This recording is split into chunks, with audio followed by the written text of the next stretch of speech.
السلام علیکم دوستو کیا آپ جانتے ہیں کہ ڈریکولا اصل میں کیا تھا اور کیا یہ کردار اصل میں کبھی موجود بھی تھا یا یہ بھی ایک افسانوی کردار ہے؟ دوستو آج کی اس ویڈیو میں ہم آپ کو تاریخ کے اس شفاق ترین کردار ڈریکولا کے بارے میں عام معلومات دیں گے۔ اس کے علاوہ ہم آپ کو سلطان محمد فاتح اور ڈریکولا کے درمیان پائی جانے والی مماثلت اور ان کے ایک دوسرے کے وقت میں ہونے کے بارے میں بھی معلومات دیں گے، اس لیے ہمارے چینل کا حصہ رہیں، اس چینل کو سبسکرائب کریں اور اس ویڈیو کو لائک کریں۔ دوستو ڈریکولا یہ دنیا کا پہلا ویمپائر کردار ہے جسے آئرلینڈ سے تعلق رکھنے والے ایک ادیب برام سٹوکر نے تخلیق کیا۔ اس کردار کی مشہوری بھی اتنی ہی ہے جیسے موجودہ دور کے سپرمین اور بیٹ مین کی ہے، مگر دوستو سپرمین اور بیٹ مین تو فرضی کردار ہیں، مگر ڈریکولا حقیقت میں ایک شخصیت تھا اور یہ ایک حقیقی کردار ہے، کوئی خیالی کردار نہیں ہے۔ تاریخی حوالے یہ بتاتے ہیں کہ فلمی ڈریکولا سے بھی زیادہ شفاق اور ظالم کردار اصل ڈریکولا تھا، جو زمین پر 1,00,000 سے زائد انسانوں کی موت کا سبب بنا۔ اس کا اصل نام ولا سیوم یعنی ولا3 تھا اور یہ 1431 میں ولاچیا یعنی موجودہ رومانیہ میں پیدا ہوا۔ اسے ڈریکولا کیوں کہا جاتا ہے؟ دوستو یہ ایک عجیب اور بہت ہی دلچسپ کہانی ہے۔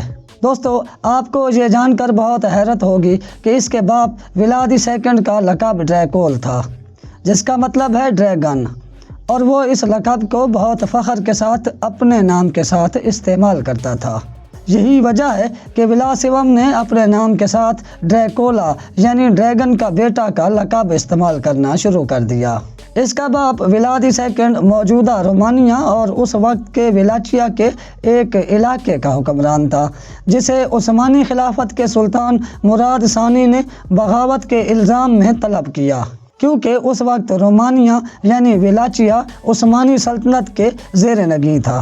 اس کو حکمرانی تو واپس دے دی گئی، مگر اس کے دونوں بیٹے ولا سیوم اور رادو کو ترکی میں ہی رکھ لیا گیا تھا، جس کا مقصد ولاچیا پر آنے والے مستقبل کے حکمرانوں کو تعلیم و تربیت دینا تھا۔ کچھ متعصب مورخین یہ کہتے ہیں کہ سلطان محمد فاتح اور ڈریکولا نے ایک ساتھ تربیت حاصل کی۔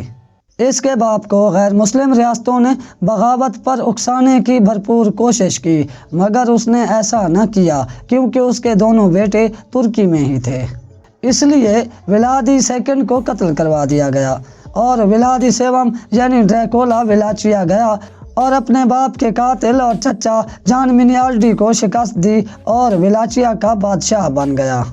بادشاہ بننے کے بعد اس نے ظلم و بربریت کی ایسی مثالیں قائم کی کہ جن کو یاد کر کے انسان آج بھی کانپ اٹھتا ہے، اور وہ ولادی امپیلر کے نام سے مشہور ہوا، جس کا مطلب ہے کسی جاندار کو سیخ میں پرو دینا، کیونکہ یہ لوگوں کو مار کر نیزے میں پرو دیا کرتا تھا۔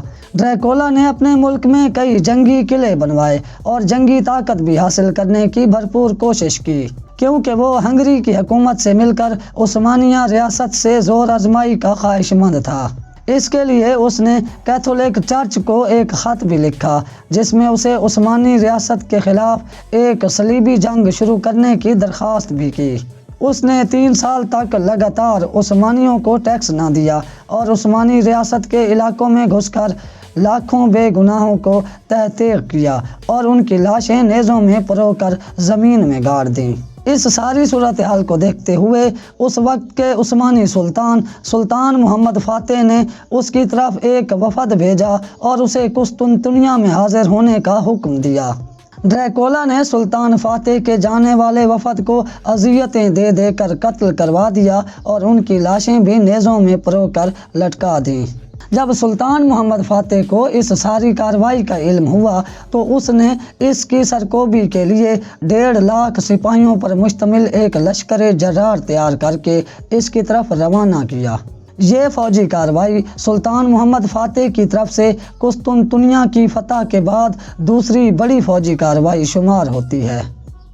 اتنی بڑی فوج کا مقابلہ کرنا تو ڈریکولا کے بس میں نہ تھا، نہ ہی اس کے آقا ہنگری کے بس میں تھا۔ مگر اس نے ایک رات ایک گھٹیا حرکت کرتے ہوئے چھپ کر سلطان محمد فاتح کے خیمے پر حملہ کر دیا، مگر اسے بعد میں یہ پتہ چلا کہ یہ خیمہ تو سلطان کا ہے ہی نہیں، بلکہ یہ سلطان محمد فاتح کے مشیر محمود پاشا کا تھا۔ مگر ولاسوم رات کی تاریکی سے فائدہ اٹھاتے ہوئے بھاگ نکلا۔ عثمانی فوج کے کچھ دستوں نے اس کا تعاقب کیا اور یہ دستے ولاسوم کے بچھائے گئے جال میں پھنس گئے، اور جب سلطان اپنی باقی فوج کو لے کر جنگل میں داخل ہوا تو وہ اور قسطنطنیہ فتح کرنے والی فوج یہ بھیانک منظر دیکھ کر دم بخود ہو گئی، کیونکہ ڈریکولا نے عثمانی فوج کے سپاہیوں کی لاشوں سے جنگل کو بھر دیا تھا۔ اس نے ہر درخت میں ایک سپاہی پرو دیا تھا۔ سلطان نے اس کی چال سمجھ کر اس کے بھائی رادو کو آگے کیا اور ولاچیا کے بااثر افراد کو ساتھ ملانا شروع کر دیا، جس میں سلطان کو بڑی کامیابی بھی ملی۔ اس سے ڈریکولا کا اس علاقے میں چھپ کر رہنا مشکل ہو گیا اور اس نے ہنگری میں پناہ لے لی، اور رادو کو سلطان کی مدد سے بادشاہ بنا دیا گیا۔ ہنگری کے بادشاہ نے ڈریکولا کو وہی صلاح دیا جو آخرکار ہر غدار کو ملتا ہے، اور اسے پکڑ کر قید کر دیا، کیونکہ ہنگری کا بادشاہ سلطنت عثمانیہ سے براہ راست جنگ کرنے کی طاقت نہیں رکھتا تھا، اور نہ ہی وہ سلطنت عثمانیہ سے ڈریکولا کی وجہ سے جنگ میں الجھنا چاہتا تھا۔ ڈریکولا کو 13 سال تک قید برداشت کرنا پڑی، پھر اس کو چرچ کی ضمانت پر رہا کر دیا گیا، کیونکہ اس نے کیتھولک مذہب اختیار کر لیا تھا۔